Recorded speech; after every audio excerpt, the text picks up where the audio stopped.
आप देख रहे हैं आज तक, आपके साथ मैं हूं अर्पिता आर्या। पीएफआई पर अब तक की सबसे बड़ी रेड जारी है। 10 राज्यों से ज्यादा में सुबह से एजेंसियों की छापेमारी चल रही है और कई बड़े नेताओं समेत 100 लोगों को गिरफ्तार किया जा चुका है। दिल्ली पीएफआई के हेड परवेज की एजेंसी की गिरफ्त में वो भी है। पिछले कुछ दिनों से पीएफआई के कई मामलों में हाथ और फंडिंग को लेकर ये रेड डाली जा रही है। रेड के बाद दक्षिण में कई राज्यों में कार्यकर्ता विरोध में सड़कों पर बैठ गए हैं, लेकिन छापे में कई अहम सबूत मिलने की जानकारी भी मिलती हुई नजर आ रही है। तो बड़ी खबर इस वक्त की सुबह करीबन बताया जा रहा है 3:30 बजे ही 10 राज्यों में पीएफआई के जो ठिकाने हैं उन पर रेड चल रही। 11 राज्यों में देखिए, जिससे दिल्ली में से पीएफआई हेड परवेज अहमद को भी गिरफ्तार किया गया है और 200 अधिकारी बताया जा रहा है एनआईए के हैं जो इसको अंजाम दे रहे हैं। अलग अलग जगहों पर जो छापेमारी चल रही है। अब सवाल यही आ रहा है कि दो बड़े ऐसे विवाद थे जिसमें पीएफआई का नाम सामने आया था। जुलाई में याद होगा, पटना पुलिस ने फुलवारी शरीफ में छापेमारी कर आतंकी साजिश का खुलासा किया था। खुलासे के मुताबिक आतंकियों के निशाने पर उस वक्त प्रधानमंत्री मोदी थे और इस केस में पीएफआई के कार्यकर्ताओं का नाम सामने आने के बाद सितंबर में एनआईए ने बिहार में छापेमारी की थी। लेकिन आज 10 राज्य ऐसे हैं जहां पर छापेमारी चल रही है। कर्नाटक के उडुपी में भी एक मामला सामने आया था। ये 2 बड़े विवाद मैं आपको बता दूं जल्दी से। कर्नाटक के उडुपी में इसी साल की शुरुआत में हिजाब का विवाद शुरू हुआ था और कर्नाटक सरकार के मुताबिक इस विवाद के पीछे भी पीएफआई के कार्यकर्ता थे। सरकार ने सुप्रीम कोर्ट में कहा कि पीएफआई की साजिश की वजह से कर्नाटक में हिजाब पर जो विवाद है वो पैदा हुआ है। लेकिन देश भर में अब देखिए छापेमारी एनआईए के हो रहे हैं और एनआईए के छापे को लेकर पीएफआई के जो कार्यकर्ता हैं वो भी सड़कों पर उतरकर विरोध कर रहे हैं। अलग अलग जगहों पर गिरफ्तारियां भी हो रही हैं। लेकिन अब केंद्र सरकार की सीधी नजर इस संगठन पर है, कैसे इनको फंडिंग होती है, क्योंकि अब ये बताया जा रहा है कि पीएफआई के नेटवर्क की मैपिंग करना शुरुआत कर्नाटक से, लेकिन देश के उन सभी इलाकों का एक मैप तैयार होगा जिससे पीएफआई से जुड़ा एक भी व्यक्ति रहता है। तो ये सारे एंगल हैं जिसकी वजह से ये जांच चल रही। जितेंद्र बहादुर हमारे साथ हमारे सहयोगी जुड़ चुके हैं। जितेंद्र, देखिए झारखंड में तो बैन, लेकिन अब केंद्र सरकार की भी नजर इस संगठन पर है कि कहां से फंडिंग होती है, क्या क्या एंगल है। काफी सबूत मिले और कई गिरफ्तारियां हुई हैं।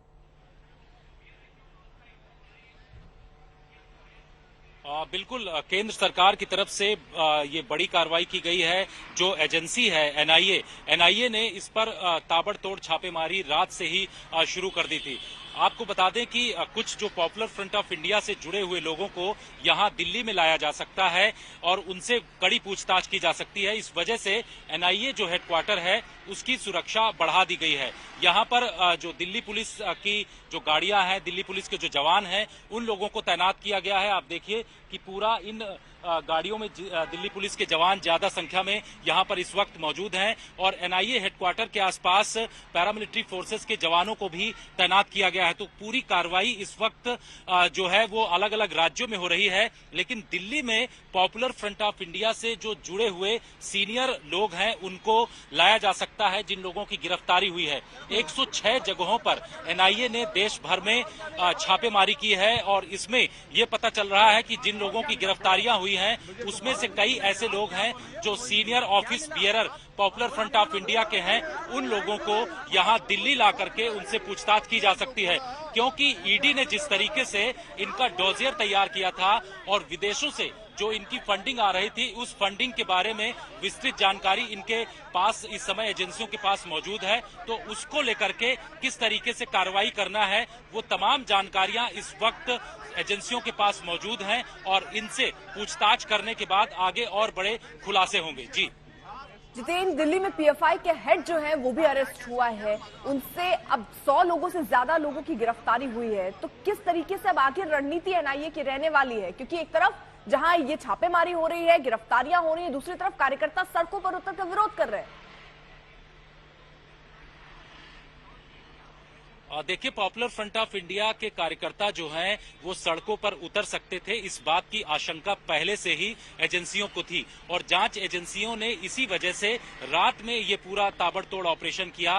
रात को 1 बजे ऑपरेशन इनकी तरफ से शुरू किया गया और उसके बाद जो कि मुख्य इसमें पॉपुलर फ्रंट ऑफ इंडिया से जुड़े हुए और उससे जो जुड़े हुए संगठन हैं उन लोगों को गिरफ्तार किया गया। गिरफ्तार करने के बाद बहुत सारे ऐसे लोग हैं जिनको कि दिल्ली लाने का प्लान किया जा रहा है और यहाँ पर उनसे पूछताछ की जाएगी। सबसे बड़ी बात यह है कि पॉपुलर फ्रंट ऑफ इंडिया पिछले कई महीनों से कई ऐसे मामले हैं, चाहे वो बिहार का जो फुलवारी शरीफ का मामला हो, वहां पर भी 2 एफआईआर एनआईए ने दर्ज किया था और उस 2 एफआईआर में पॉपुलर फ्रंट ऑफ इंडिया से जुड़े हुए संगठनों के नाम उसमें शामिल थे और उन लोगों को एफआईआर में बाकायदे नामजद किया गया था। इसके साथ ही जो तेलंगाना का निजामाबाद है, वहां पर एक karate teacher Abdul Qadir karate के नाम पर किस तरीके से रेडिकल एक्टिविटीज वहां पर बढ़ा रहा था, इस पर भी एनआईए ने एफआईआर दर्ज की थी और छापेमारी 40 जगहों पर की थी। तो एनआईए ने पहले से ही इस पूरे मामले को लेकर के पॉपुलर फ्रंट ऑफ इंडिया से जो लोग जुड़े हुए हैं उनका एक डॉजियर तैयार किया और उसके बाद आज जिस तरीके से ये पूरा पैन इंडिया कार्रवाई की गई है, उससे ये भी पता चलेगा कि इन लोगों की फंडिंग विदेशों से किस तरीके से हो रही थी, क्योंकि बहुत सारे ऐसे लोग हैं जो विदेशों से फंडिंग लेकर के टुकड़े टुकड़ों में यानी कि थोड़े थोड़े पैसे को अलग अलग जगहों पर भेजते थे, जिससे कि राज्यों में हंगामा होता था। तो ऐसी जानकारी ईडी के पास मौजूद है और उसके बाद इन तमाम दस्तावेजों को शेयर किया गया और ये कार्रवाई की गई। आने वाले दिनों में जिस तरीके से सूत्र बताते हैं कि एनआईए ने जो पैन इंडिया कार्रवाई की है उससे कई सबूत मिलने के आसार दिखाई पड़ रहे हैं और उसके बाद ईडी के पास जो फंडिंग की डिटेल है उन तमाम चीजों को इकट्ठा करके कई राज्य सरकारों ने इस बात की मांग की है कि पॉपुलर फ्रंट ऑफ इंडिया पर बैन लगाया जाना चाहिए। तो हो सकता है कि आने वाले दिनों में पॉपुलर फ्रंट ऑफ इंडिया पर बड़ी कार्रवाई गृह मंत्रालय करे और बैन की ओर का जो रास्ता जाता है उस पर कदम बढ़ाए जा सकते हैं। हालांकि इसके पीछे तमाम सबूत इकट्ठे किए जा रहे हैं और उसके बाद ही इस पर बड़े कदम बढ़ाए जाएंगे। यानी जितेंद्र, अगर उसको आसान तरीके से समझें तो जिस तरीके से आप कह रहे हैं राज्यों की तरफ से अपील की जा रही थी झारखंड को छोड़ने, तो अभी बहुत सारे राज्य, झारखंड ने तो बैन किया और जगह चाह रहे हैं कि बैन किया जाए पीएफआई को। केंद्र की ये तैयारी थी, अगस्त में जो टीम गठित की गई थी, आज शायद उसी का नतीजा है। और आगे क्या आने वाले समय में यही तैयारी है कि संगठन में अगर ऐसे सबूत मिलते हैं तो इनको बैन किया जाए, सीधा तौर पर इसका यही मतलब निकाला जाए? देखिए, केंद्र ने पिछले 6 महीने पहले, आपको बता दें, आज तक ने इस खबर को ब्रेक किया था कि पॉपुलर फ्रंट ऑफ इंडिया के लिए बाकायदे एक नई डेस्क गृह मंत्रालय में तैयार किया था, जिससे ये पता चल सके कि पॉपुलर फ्रंट ऑफ इंडिया की एक्टिविटीज क्या है। इनके ऊपर एनआईए, ईडी, इसके साथ ही आईबी की तरफ से नजर रखी जा रही थी और इस डेस्क के पास, जो कि गृह मंत्रालय में मौजूद है, उसके पास तमाम जानकारियां दी जा रही थी। जानकारी ये है, सूत्र बताते हैं कि यहां पर तमाम सबूत इस वक्त पीएफआई और उससे जुड़े हुए संगठनों से के जो सबूत हैं वो मौजूद हैं और इसको लेकर के आने वाले दिनों में बड़ी कार्रवाई की जा सकती है, क्योंकि उत्तर प्रदेश ने ये मांग किया था कि पॉपुलर फ्रंट ऑफ इंडिया जिस तरीके से सीएए और एनआरसी को लेकर के, या फिर कानपुर में जिस तरीके से हंगामा हुआ, उसके बाद पॉपुलर फ्रंट ऑफ इंडिया का नाम आया, तो उत्तर प्रदेश सरकार की तरफ से कहा गया कि इस पर बैन लगाया जाना चाहिए। तो क्या इस पर गृह मंत्रालय आने वाले दिनों में विचार करेगा? क्योंकि जिस तरीके से पॉपुलर फ्रंट ऑफ इंडिया और उससे जुड़े हुए संगठन और उसकी गतिविधियों पर ताबड़तोड़ आज छापेमारी हुई है, उससे ये जताया जा रहा है कि ये तमाम सबूत इकट्ठे होने के बाद इनके ऊपर कड़ी कार्रवाई की जा सकती है। तो फिलहाल कड़ी कार्रवाई, क्योंकि कई सबूत ऐसे बताए जा रहे हैं जितेंद्र, 100 से ज्यादा गिरफ्तारियां हुई हैं और ये सारे लोगों को आप कह रहे हैं दिल्ली लाकर इनसे पूछताछ होगी। सबूत अभी तक कहा जा रहा है कि बहुत कुछ मिला है। कहां कहां पर ये छापेमारी किन किन राज्यों में चल रही, जरा विस्तार से बताइए। कितने बजे से ये छापेमारी शुरू हुई? देखिए, इस छापेमारी के पीछे एक बाकायदे सीक्रेट प्लान तैयार किया गया था एजेंसियों के जरिए। इस सीक्रेट प्लान की कानो कान खबर किसी भी व्यक्ति को नहीं थी और इसीलिए रात में छापेमारी की गई। चुना गया कि रात में 1 बजे इसकी छापेमारी किया जाएगा और इस छापेमारी के बाद जितने भी पॉपुलर फ्रंट ऑफ इंडिया से जुड़े हुए लोग हैं, चाहे वो उत्तर प्रदेश में हो, पश्चिम बंगाल में हो, केरल में हो, केरल में सबसे ज्यादा 50 जगहों पर छापेमारी की गई और वहां से सबसे ज्यादा गिरफ्तारियां हुई हैं। कुल 106 लोगों को अब तक गिरफ्तार किया गया है और 106 जगहों पर एनआईए की टीम ने छापेमारी किया है। इन तमाम चीजों को लेकर के बाकायदे गृह मंत्रालय और इसके साथ साथ आईबी, एनआईए ने 6 कंट्रोल रूम बनाए थे। यहां से मॉनिटर किया जा रहा था। जिस तरीके से सुबह आपने देखा अर्पिता की विजुअल्स आ रहे हैं, पॉपुलर फ्रंट ऑफ इंडिया संगठन से जुड़े हुए जो लोग हैं वो लोग अलग अलग राज्यों में हंगामा कर रहे हैं। इस हंगामे पर नजर रखने के लिए कंट्रोल रूम बनाए गए थे और इन कंट्रोल रूम के जरिए निगरानी की जा रही थी कि जब भी इनकी गिरफ्तारी होगी तो क्या उस दौरान किसी तरीके से लॉ एंड ऑर्डर की सिचुएशन खराब तो नहीं होगी, उस पर नजर रखी जा रही थी। गृह मंत्रालय भी पूरी तरीके से मॉनिटर कर रहा था। उसके बाद जब ताबड़तोड़ कार्रवाई हुई और इन लोगों को गिरफ्तार किया गया, अब इनसे आने वाले दिनों में पूछताछ की जाएगी। फंडिंग कहां से हो रही है, विदेशों में फंडिंग जो हो रही है विदेशों से, उसमें गल्फ कंट्रीज से कितना पैसा आया है, इन तमाम चीजों की जानकारी ली जाएगी। और यह भी बताया जा रहा है कि जो ईडी ने सबूत जुटाए हैं, साथ ही एनआईए के पास जो सबूत इस वक्त मौजूद हैं, उनके आधार पर इनके जो मेन लीडर हैं जिनके पास फंडिंग आती है, उन तमाम लोगों के खिलाफ कार्रवाई की जाएगी। ठीक है जितेंद्र, रहिए जरा आप साथ। भोपाल का रुख कर लेते हैं। रविश पाल हमारे साथ, हमारे सहयोगी जुड़ चुके हैं। रविश, वहां पर आप क्या देख रहे हैं? क्या वहां पर भी प्रदर्शन हो रहा है? छापेमारी की कार्रवाई कैसे चल रही है? देखिए, छापामार कार्रवाई पूरी हो चुकी है जो हमें जानकारी मिली है, और इसमें अब नई ताजा जानकारी सामने आई है। अर्पिता, अभी जो हमारी एनआईए के सूत्रों से बात हुई है उसके मुताबिक मध्य प्रदेश से जिन 4 लोगों को हिरासत में लिया गया उनमें से 3 इंदौर से हैं और 1 शख्स उज्जैन से है। अभी जो जानकारी मिली है सूत्रों से, इसके मुताबिक ये जो 3 शख्स हैं इन्हें इंदौर के मुंबई बाजार इलाके से उठाया गया है, गिरफ्तार किया गया है, और इनकी निशानदेही पे उज्जैन से 1 शख्स को गिरफ्तार करके जो टीम है वो किसी गुप्त स्थान पर अपने साथ लेके गई है, क्योंकि ये मल्टीपल एजेंसीज की रेड थी। तो ऐसे में मध्य प्रदेश के गृह मंत्री जो हैं, जो अभी कुछ ही देर बाद एक कार्यक्रम में इंदौर पहुंचने वाले हैं, वो इस बारे में एक बयान जारी करने वाले हैं। उनसे हमारी बात हुई है, लेकिन इसकी भनक जो है ये लोकल एजेंसीज को नहीं थी, ये बात साफ हो गई है। इंदौर से ये कल रात को छापेमारी कार्रवाई हुई है। बुधवार देर रात करीब 1 से 1:30 बजे के आसपास मुंबई बाजार इलाके में ये टीम पहुंची थी। यहां से 3 लोगों को गिरफ्तार किया। इनके पास से कई सामग्रियां जब्त की गई है, लैपटॉप है, कई इलेक्ट्रॉनिक डिवाइस है जो इनके पास से जब्त किए गए हैं, मोबाइल है, और कुछ आपत्तिजनक साहित्य भी हो सकता है। हालांकि इसको अभी सीजर रिपोर्ट में डाला नहीं गया है, ये जांच का विषय है। इसके अलावा इनकी निशानदेही पे ही उज्जैन से 1 शख्स को गिरफ्तार किया, और उसके बाद इन 4 को लेकर के टीम अपने साथ रवाना हुई है। अभी फिलहाल अगर हम बात करें तो जैसा प्रदर्शन हम दूसरी जगहों पर देख रहे हैं, फिलहाल इंदौर में या उज्जैन में ऐसा प्रदर्शन दिखा नहीं है, क्योंकि यहाँ पे ज्यादातर लोगों को इस बात की जानकारी नहीं थी कि देर रात इतना बड़ा ऑपरेशन हो भी गया है। टीम यहां से जा चुकी है, कहां ले गई है ये अभी जानकारी सामने नहीं आई है, लेकिन कुल 4 लोगों को मध्य प्रदेश से गिरफ्तार किया है, ये साफ हो गया है। इनमें से 3 इंदौर, 1 उज्जैन से हैं। और ज्यादा जानकारी जो है जैसे जैसे दिन आगे बढ़ रहा है, इसमें नई नई चीजें निकल के सामने आ रही है। जो 4 गिरफ्तारियां हुई हैं, आपको बता दें कि ये अभी जो प्रदर्शन हुए थे देश भर में, सीएए को लेकर, हिजाब को लेकर के, एनआरसी को लेकर के, तमाम दूसरी चीजों को लेकर के, किसान आंदोलन को लेकर के, इन पे लगातार नजर रखी जा रही थी। भोपाल में भी कोशिश की गई थी। भोपाल में भी एनआईए ने बीते 6 महीनों में कई लोगों को गिरफ्तार किया है जो कि बांग्लादेश के मूल संगठन से जुड़े हुए हैं। उनकी निशानदेही पर भी भोपाल के आसपास से कई लोगों को उठाया गया था, लेकिन ये जो गिरफ्तारियां हुई हैं ये पूर्ण रूप से जो प्रदर्शन हुए थे और प्रदर्शनों में पीएफआई का जो हाथ था, इनके जो लिंक्स थे, उनको देखते हुए हुई है। तो इसलिए ये गिरफ्तारियां इंदौर और उज्जैन से फिलहाल हुई है। आधिकारिक रूप से इस पर बयान भले ही जारी नहीं हुआ हो, कुछ देर बाद वो जारी होगा, लेकिन मध्य प्रदेश में अभी फिलहाल ऐसी तस्वीरें देखने को नहीं मिल रही है जैसे देश के दूसरे हिस्सों से सामने आ रही है प्रदर्शन की, खासतौर से क्योंकि पीएफआई के जो नेशनल चेयरमैन है उनको भी हिरासत में लिया गया है। तो ऐसे में देखा भी जा रहा है कि पीएफआई की तरफ से एक बयान जारी होगा, उसके बाद ही पीएफआई के जो दफ्तर हैं जो इंदौर में है वहां पर किस तरीके से इस पर रिएक्ट किया जाता है, यह भी देखने वाली बात होगी। लेकिन फिलहाल जो जानकारी है वो ये कि कार्रवाई करके टीम यहां से जा चुकी है कुल 4 लोगों को गिरफ्तार करके। यानी आप भोपाल की बात बता रहे हैं, मध्य प्रदेश की, कि वहां पर 4 गिरफ्तारियां हुई हैं और वहां से टीम जा चुकी है। जितेंद्र, क्योंकि राज्य हम देख रहे हैं, पहले खबरें 10 राज्यों की थी, अब 11 राज्यों की, यानी ये छापेमारी और बढ़ रही है। कौन कौन से राज्य हैं जहां पर छापेमारी चल रही है?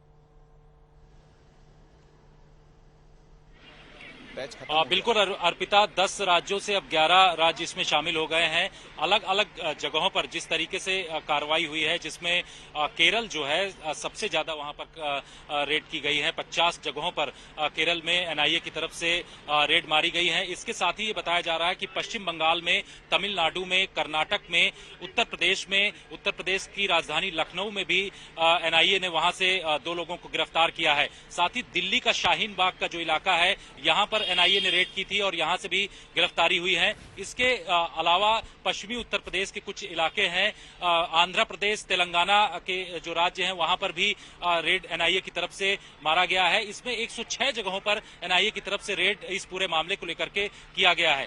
इस मामले पर जिस तरीके से नजर रखी जा रही थी और ये बताया जा रहा है कि पॉपुलर फ्रंट ऑफ इंडिया जो है आप अपनी बात कंप्लीट कीजिएगा, लेकिन जरा नक्शे के जरिए समझा देते हैं कि कहां इस वक्त एनआईए एक्शन मोड में है। राजस्थान में, मध्य प्रदेश में, दिल्ली में और कितनी गिरफ्तारियां हुई हैं वो भी हम आपको साथ साथ दिखा रहे हैं। देखिए, राजस्थान में छापेमारी हुई, 2 लोगों की गिरफ्तारी की खबर आ रही है, मध्य प्रदेश में 4, महाराष्ट्र में 20 गिरफ्तारी की खबर आ रही है, दिल्ली में 3 और उत्तर प्रदेश में 8। तो कितनी एक्शन कैसे चल रहा है वो हम आपको दिखा रहे हैं। पुदुचेरी हो, तमिलनाडु हो, केरल में 22 गिरफ्तारियां, कर्नाटक, आंध्र प्रदेश, असम। तो ये पीएफआई पर एनआईए का सबसे बड़ा एक्शन है। कितने कितने लोग अभी गिरफ्तार हुए हैं वो हम आपको दिखा रहे हैं। इस लिहाज से अगर आप देखिए तो महाराष्ट्र में 20, केरल में 22 और कर्नाटक में 20, यानी सबसे ज्यादा गिरफ्तारी केरल से हुई है और उसके बाद कर्नाटक और महाराष्ट्र, जहां से 20-20 गिरफ्तारियां हुई हैं। अब जानकारी ये मिल रही कि जो भी गिरफ्तारियां हुई हैं इन सभी को दिल्ली लाया जाएगा। अब इनसे पूछताछ होगी, जो सबूत इकट्ठे किए गए हैं कि कैसे, कहां से पैसे आ रहे थे, फंडिंग कहां से हो रही थी, क्या क्या कोई साजिश रची जा रही थी, उन सब एंगल पर अब आगे जांच होगी और सबूत इकट्ठे फिलहाल किए जा रहे हैं। मुनीश पांडे हमारे साथ, हमारे सहयोगी जुड़ चुके हैं। यानी मुनीश, हम दिखा रहे हैं किन किन राज्यों में ये रेड चल रही है, कितनी गिरफ्तारियां हुई हैं, लेकिन हम राज्यों का सिलसिला भी देख रहे हैं, वो बढ़ रहे हैं। जैसे हमने जिक्र भी किया, 10 के बाद 11 राज्य अब होते हुए, यानी संभावना है कि अभी और जगहों पर ऐसे ही छापेमारी चल सकती है और कुछ और गिरफ्तारियां अभी हो सकती है। इस आंकड़ा 100 से और ऊपर हो सकता है।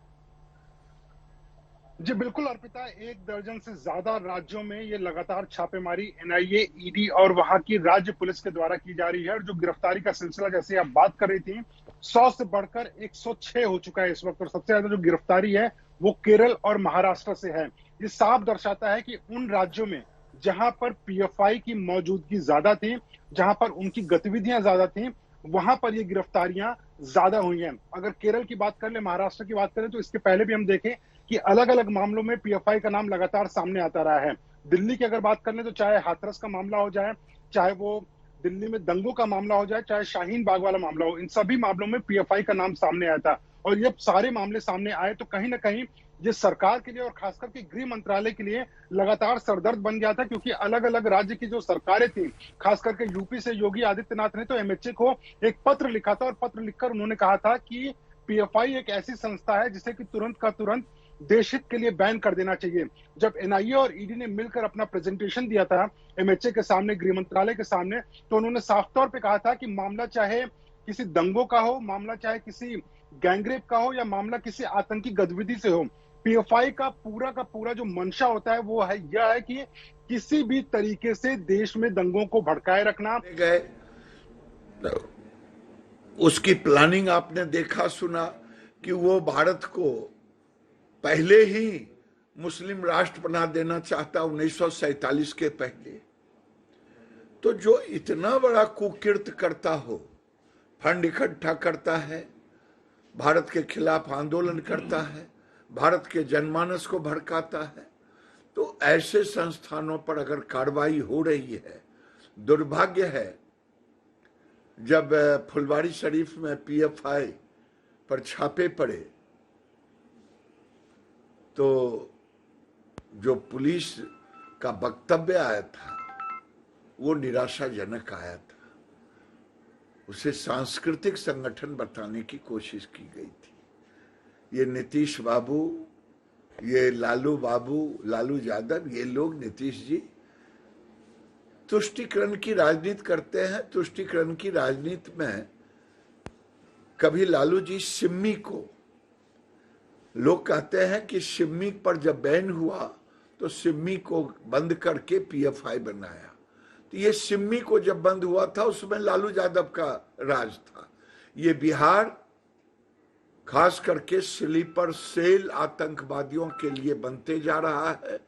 राजनीतिक संरक्षण है और ये संरक्षण के कारण यहाँ फलता फूलता है। और 13 राज्यों में फुलवारी शरीफ में जो कागजात मिले उसमें 13 राज्यों से जुड़े हुए रहे। कल 13 जिलों से। कल गृह मंत्री भी आ रहे हैं पूर्णिया। पीएफआई पर अब तक की सबसे बड़ी रेड जारी है। 10 राज्यों से ज्यादा जगहों पर सुबह से एजेंसियों की छापेमारी चल रही है। कई बड़े नेता समेत 100 लोगों को गिरफ्तार किया जा चुका है। दिल्ली पीएफआई के हेड परवेज भी एजेंसियों की गिरफ्त में आ चुका है। पिछले कुछ दिनों से पीएफआई के कई मामलों में हाथ और फंडिंग को लेकर ये रेड डाली जा रही है। रेड के बाद दक्षिण में कई राज्यों में कार्यकर्ता विरोध में सड़कों पर बैठ गए हैं, लेकिन छापे में ये बताया जा रहा है कि कई अहम सबूत हाथ लगे हैं और ये भी जानकारी मिल रही है कि जो लोग गिरफ्तार हुए हैं उनको दिल्ली लाया जा सकता है और उनसे यहां पर आगे की पूछताछ होगी। दिल्ली में एनआईए की सुरक्षा जो मुख्यालय की है उसको बढ़ा दिया गया है।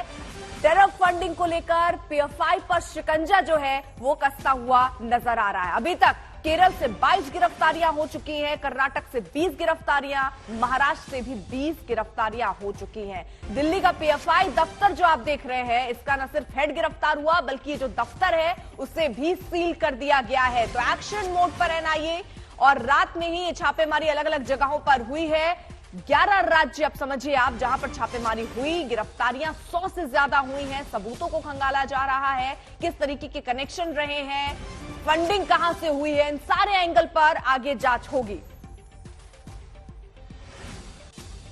संतोष शर्मा हमारे साथ हमारे सहयोगी लखनऊ से जुड़ चुके हैं, रवीश हमारे साथ हमारे सहयोगी भोपाल से और जितेंद्र बहादुर हमारे साथ दिल्ली से हैं। जल्दी से पहले जितेंद्र का रुख कर लेते हैं। जितेंद्र, देखिए एक तरफ यहां पर दिल्ली के पीएफआई हेड को अरेस्ट किया गया, दूसरी तरफ जो दफ्तर है उसको सील कर दिया गया। अब और क्या कार्रवाई हो रही है?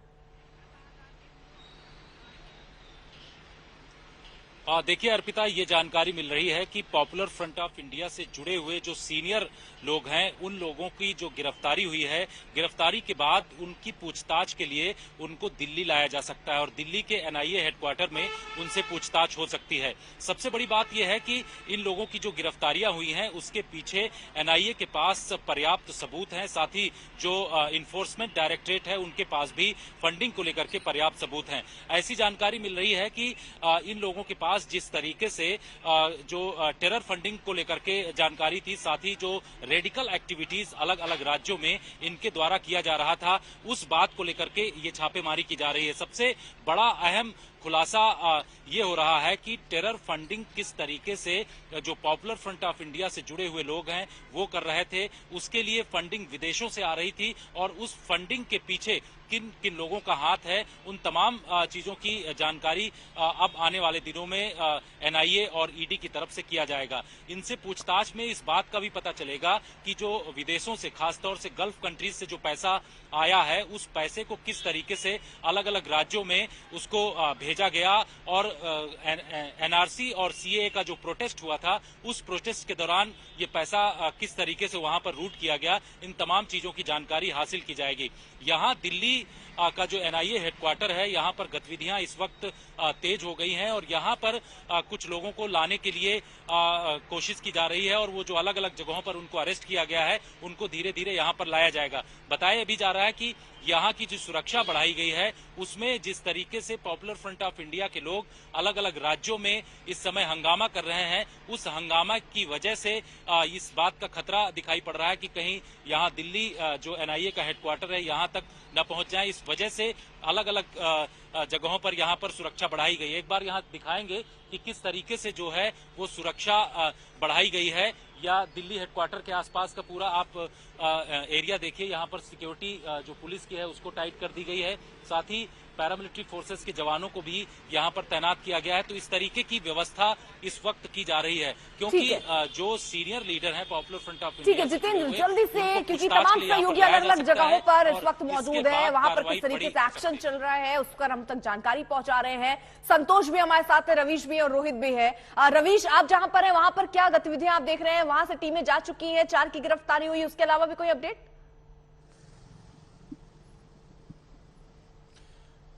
देखिए अभी कोई ताजा जानकारी इसमें और नहीं है। फिलहाल जो जानकारी हमें मिली थी वो ये कि भोपाल से करीब 180 किलोमीटर दूर इंदौर शहर है। इंदौर में मुंबई बाजार इलाका है, वहां से 3 लोगों को गिरफ्तार और उनकी निशानदेही पे एक उज्जैन से गिरफ्तार। तो कुल 4 लोगों को गिरफ्तार करके टीम यहां से तो जा चुकी है मध्य प्रदेश से।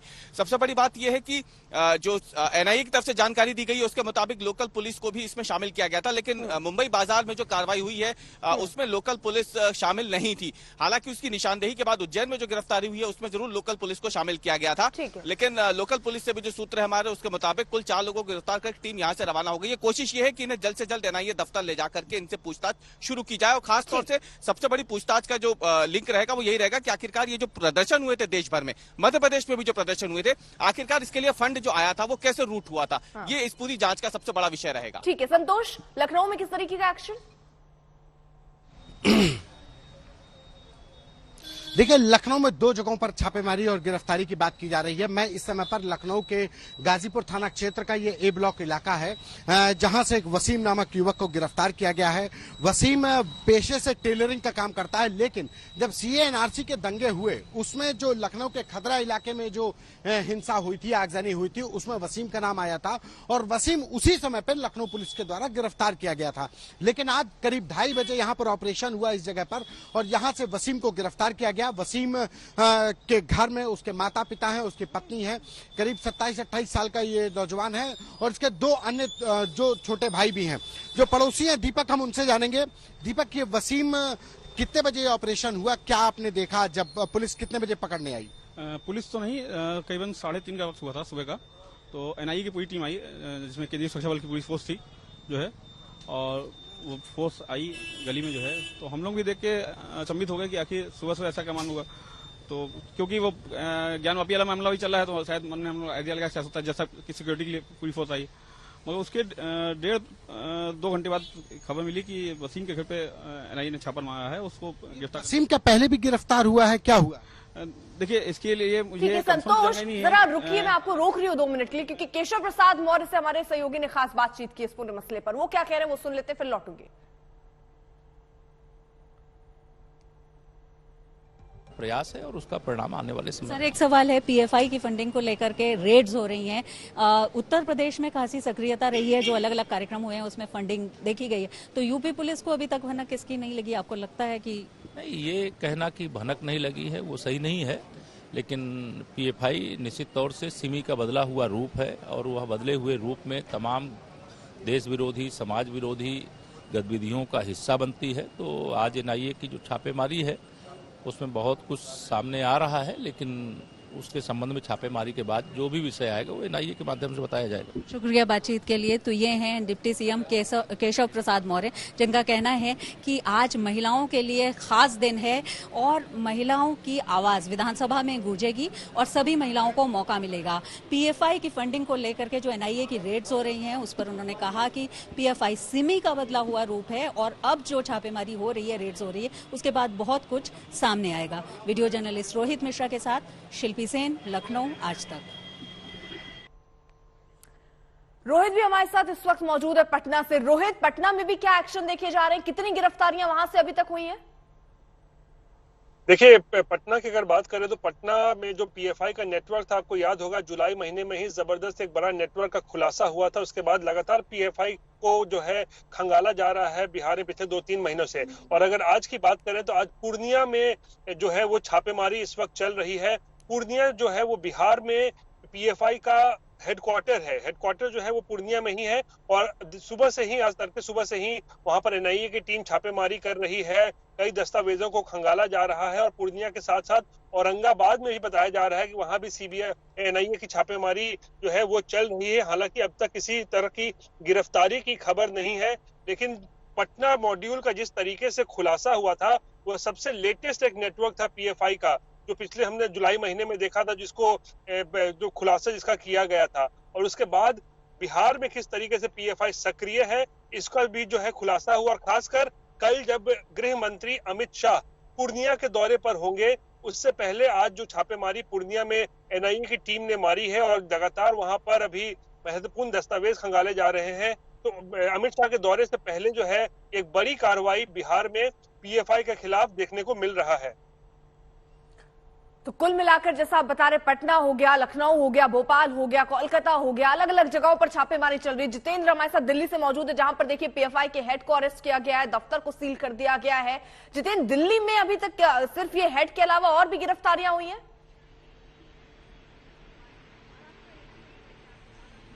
देखिए अर्पिता, दिल्ली में जो शाहीन बाग का इलाका है वहां से एक गिरफ्तारी हुई है। साथ ही दिल्ली के आसपास के इलाकों में जो दूसरे इलाके हैं वहां से भी कुछ गिरफ्तारियां हुई हैं। पश्चिमी उत्तर प्रदेश का जो एरिया है उत्तर प्रदेश में, वहां से भी गिरफ्तारियां हुई हैं। तो आपको बता दें कि 106 से ज्यादा लोगों की गिरफ्तारी की जा चुकी है। अब तक कुछ लोगों को डिटेन भी किया गया है, जो जानकारी मिल रही है। हमें जो जानकारी मिली है एनआईए सूत्रों के मुताबिक, ये पूरा ऑपरेशन रात में अंजाम दिया गया और एनआईए की जो टीमें हैं वो लगभग लौट चुकी हैं। जिन लोगों को गिरफ्तार किया गया है उन लोगों को लेकर के वापस आ चुकी हैं। अब एनआईए इनसे पूछताछ करेगी और उसके बाद जो खुलासे होंगे उसके आधार पर एनआईए की टीम आगे बढ़ेगी। लेकिन जो जानकारी मिल रही है उसके मुताबिक ये पूरा ऑपरेशन जो है मिडनाइट में हुआ है और उसके बाद इस ऑपरेशन के बाद जिन लोगों को गिरफ्तार किया गया है उनको अलग अलग जगहों पर रखा गया है। सबसे ज्यादा जो गिरफ्तारी है वो केरल और महाराष्ट्र में हुई है। इसके बाद जो अन्य राज्य हैं, चाहे वो पश्चिम बंगाल हो, बिहार हो, उत्तर प्रदेश हो, इन तमाम राज्यों में गिरफ्तारियां की गई हैं। गिरफ्तारियों का जो सिलसिला है वो और ज्यादा बढ़ सकता है। कुछ लोगों को डिटेन भी किया गया है। उसके बाद सबूत जब इनके पास से मिलेंगे तो उनको गिरफ्तार किया जा सकता है। अब तक 106 लोगों को गिरफ्तार किया गया है और लगभग 106 जगहों पर एनआईए की टीमों ने 10 राज्यों में छापेमारी की है। तो एक ये बहुत बड़ा पैन इंडिया एनआईए की तरफ से ऑपरेशन किया गया था और इस पूरे ऑपरेशन को रात में अंजाम दिया गया, क्योंकि ये बताया जा रहा है कि जिस तरीके से पॉपुलर फ्रंट ऑफ इंडिया से जुड़े हुए जो लोग हैं वो हंगामा कर सकते थे, इसके लिए बाकायदे 6 कंट्रोल रूम बनाए गए थे। And especially the focus, the kingpin of these organizations are in Kerala, and of course now they are spreading their wings across the country. And I think it was really the apt time for the government of India to take these actions. And now I hope it just doesn't end up in banning the PFI alone, because banning means they will, another organization with another name will pop up with the same people. I think we just need to get to the roots of these people, their funding process, how the money is being spent, and what kind of a danger threat they are to the country. I think these are the issues to which certainly the National Investigation Agency will go into, and I hope they get prosecuted and they go behind bars for a long time. But sir, state government is not very serious about PFI. See, that's precisely why the state government was never serious. In fact, I had pointed out so many times to the state government, please take action. At least start banning this organization, then get into the source of funding these organizations.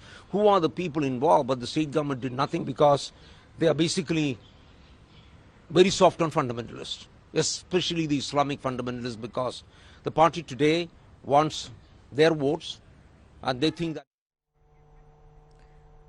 तो सीधे तौर पर BJP का आरोप है कि कहा वहां राज्य सरकारों को एक्शन लेना चाहिए, लेकिन राज्य सरकारें इस विषय में नहीं सोच रही। इसलिए केंद्र अब देखिए अलग अलग जगहों पर नजर रखे हुए हैं कि किस तरीके से टेरर फंडिंग हो रही थी, क्या हो रहा था। अलग अलग तस्वीरें भी हम आपको जल्दी से दिखा दें। चेन्नई, हैदराबाद, बेंगलुरु, पुणे और कोलकाता की तस्वीर हम आपको दिखा रहे हैं। 2007 में आपको बता दें एमएनपी और एनडीएफ नामक संगठन ने मिलकर पॉपुलर फ्रंट इंडिया का गठन किया था और ये संगठन शुरुआत में दक्षिण भारत के राज्यों में सक्रिय था, लेकिन अब यूपी, बिहार समेत 20 राज्यों में इसका विस्तार हो चुका है और इसीलिए अलग अलग जगहों पर ये छापेमारी भी चल रही है। चेन्नई, कर्नूल, मैंगलुरु, मल्लमपुरम और मदुरई, इन जगहों पर पीएफआई पर एक्शन हो रहा है। उनके जो दफ्तर है वहां पर पहुंच रही है टीम, छापेमारी हो रही है, दस्तावेज खंगाले जा रहे हैं, लैपटॉप और जो दस्तावेज है वो भी अपने कब्जे में लिए जा रहे हैं और इन्हीं के हिसाब से अब आगे जांच भी चलेगी। 100 से ज्यादा की गिरफ्तारियां हो चुकी हैं और इन सारे लोगों को बताया जा रहा है कि दिल्ली लाया जाएगा और यहां पर लाने के बाद इनसे पूछताछ होनी है।